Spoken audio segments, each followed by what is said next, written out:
I've been reading the Book of Giants, and there's one name of a Nephilim that I've been doing some research into through Gnosis, and it's Ohyah, spelled Ohyah.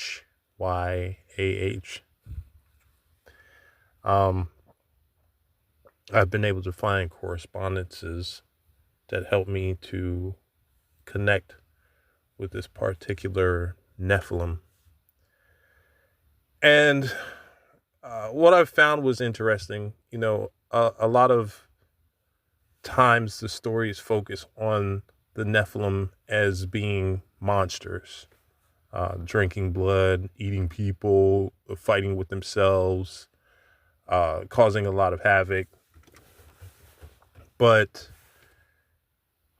they never think about what may have led them up to being monsters, or whether they were just kind of slandered. You know, they kind of group all the Nephilim into one, saying like, if most of them are bad, then all of them have to be bad. But that's not necessarily true. Now, this is just my gnosis.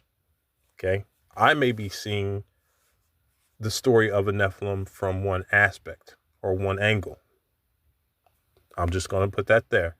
So I may not be seeing the bad side, but what I'm saying is that there is more to the story than what is presented in the Bible, because it's kind of glossed over. Now, with my gnosis with Ohyah, I've noticed that there is a lot of feeling of isolation. There were people that he interacted with that gave him what he wanted because they feared him. It wasn't genuine. There was a lot of fakery because people were scared of his potential. There was a lot of wandering because there wasn't a feeling of home. And instead of moving forward with humanity, there was a lot of backtracking to the primordial energies, kind of like trying to go home by going backwards instead of going forward. Not being able to evolve, supposedly, with humanity. There was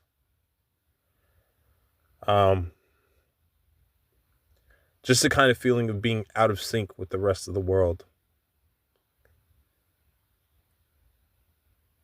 And kind of feeling a feeling of kinship with anything that was hybrid.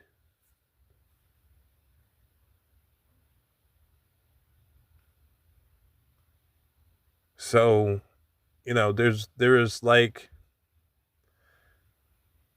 a lot of, it could be a sad story. There's points where, like, when I first came upon the energy, it felt like having a person get out of prison and trying to find a legitimate job.